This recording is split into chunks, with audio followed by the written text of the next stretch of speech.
aí, pessoal, professores, professoras da nossa Escola Bíblica Promessista, que alegria estar com vocês de novo para mais essa nossa conversa, esse nosso resumo preparado pela Secretaria. E hoje, olha, o tema daqueles, lição 11, gerenciando conflitos familiares. Eu sei, é um assunto que pega, né? Mas é tão importante para a gente conseguir construir aquele lar que realmente reflete a glória de Deus. E para a gente já começar com o pé direito, vamos direto para o nosso texto base lá em Colossenses 3, versículo 13. A base de tudo é essa aqui: suportar e perdoar. E por quê? Simplesmente porque Cristo nos perdoou primeiro. Essa verdade, gente, não é só a linha de chegada, não. É o nosso ponto de partida para tudo que a gente vai conversar hoje. Só que, vamos ser sinceros, na vida real a coisa não é tão simples assim. A lição é muito honesta nisso. Aquele lugar que deveria ser nosso refúgio, nosso porto seguro, às vezes vira um verdadeiro campo de batalha. E, infelizmente, isso não é novidade nenhuma. Se a gente parar para pensar, o primeiro conflito familiar da história foi logo ali, entre Caim e Abel. Isso só mostra o quanto o pecado feriu o coração dos nossos lares desde o início. Tá, então como é que a gente sai desse ciclo? O nosso roteiro de hoje vai nos dar um norte. A gente vai entender a raiz do problema, depois descobrir 4 princípios bíblicos para a paz, mergulhar de cabeça no poder do perdão, aprender com o exemplo prático de José e, claro, fechar com aquele desafio para a gente colocar tudo em prática durante a semana. Beleza, vamos então para a primeira parte da nossa análise. E aqui a gente vai focar em 4 ferramentas que a palavra de Deus nos entrega. E olha, pensem nelas como ferramentas mesmo, sabe? Não são regras frias, são instrumentos práticos para a gente construir uma família mais saudável, mais cheia da graça de Deus. E aqui estão elas, as 4 ferramentas da harmonia. Primeiro, harmonia. Segundo, comunicação saudável. Terceiro, perdão. E amarrando tudo isso, a maturidade cristã. Vamos passar por cada uma delas com calma para entender como usar isso no nosso dia a dia. A primeira ferramenta é a harmonia. A lição, já respondendo à primeira pergunta, mostra lá em Romanos que a harmonia começa, antes de tudo, na nossa mente. É sobre ter um propósito em comum, alinhar nossos pensamentos com aquilo que Deus quer para nossa família. Ou seja, antes de agir em unidade, a gente precisa pensar em unidade. Agora, comunicação. Nossa, que desafio, né? A lição aponta 2 extremos que são bem perigosos. De um lado, a falta de conversa, o silêncio que cria verdadeiros abismos. Do outro, o excesso, quando a gente fala tanto que acaba irritando. A sabedoria da Bíblia, como Tiago nos ensina, está no equilíbrio. Ser rápido para ouvir e bem lento para falar. E aí, completando a resposta da segunda pergunta da lição, a questão não é só a quantidade, mas a qualidade da nossa fala. Efésios 4:29 nos chama para uma comunicação que edifica, que constrói. A lição até detalha isso para a gente em 4 filtros. Falar o que é certo, do jeito certo, no lugar certo e na hora certa.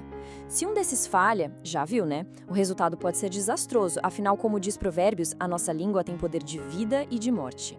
Chegamos na terceira ferramenta, o perdão. Essa é difícil. Quando alguém machuca a gente, a primeira reação, aquela que vem da carne, é querer dar o troco, né? Pagar na mesma moeda. Mas a palavra de Deus é muito clara em Romanos 12, não paguem a ninguém mal por mal. Ponto final. Esse é o começo de tudo. Então, se não podemos revidar o que a gente faz, a resposta bíblica, que é a base para a terceira pergunta da lição, é essa aqui: perdoar. Perdoar como fomos perdoados. A nossa motivação para liberar perdão não tem a ver com o outro merecer ou não, tem a ver com a gente se lembrar do tamanho do perdão que a gente recebeu em Cristo. Isso muda toda a perspectiva. E a quarta ferramenta é a que dá liga em todas as outras, a maturidade cristã. E aqui a lição nos dá uma verdadeira aula. A palavra grega teleios, que às vezes é traduzida como perfeito, não quer dizer ser alguém sem defeitos, não. Significa ser maduro, completo, ter o caráter de Cristo como nosso objetivo final. E como é essa maturidade na prática no meio do conflito? Provérbios 15:1 dá a imagem perfeita e já responde a nossa quarta pergunta. É a capacidade de ter uma resposta calma, branda, mesmo quando o outro lado está explodindo. É aquele autocontrole que só o Espírito Santo dá pra gente, para desarmar a briga em vez de jogar mais lenha na fogueira.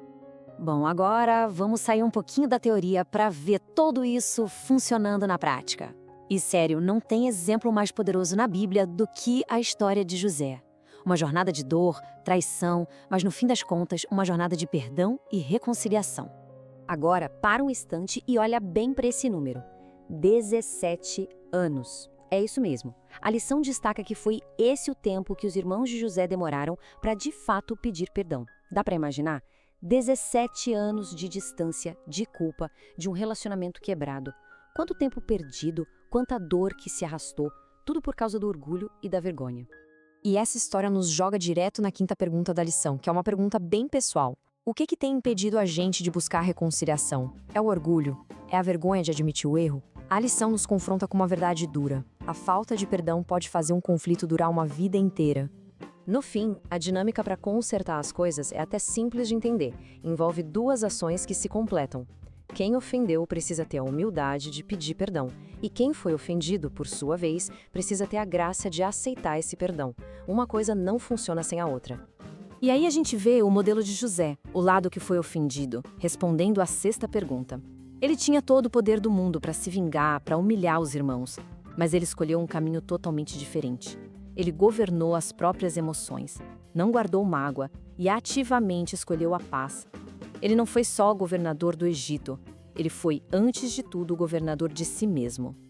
E com essa história tão forte na nossa mente, a gente chega na aplicação final. Como é que a gente pega tudo isso e transforma em ação dentro da nossa própria casa? Como a gente transforma o mal em bem? Essa frase de José, lá em Gênesis 50, é o ponto alto de toda a história. Ele reconhecendo que mesmo no meio da maior dor, da maior injustiça que ele sofreu, a mão soberana de Deus estava agindo para transformar tudo aquilo num bem muito maior. Essa é a nossa esperança, pessoal. Então, o que a gente leva para casa dessa lição?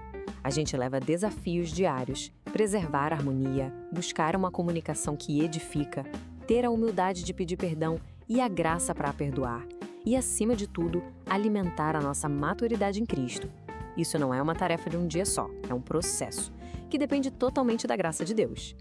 E a lição nos deixa com esse pensamento final, que é tão simples e ao mesmo tempo tão profundo. Os irmãos de José esperaram 17 anos. A gente não precisa esperar. A paz, a cura, a reconciliação, tudo isso pode começar hoje. E para fechar, aqui está o desafio oficial da semana. Tire um tempo para orar com a sua família.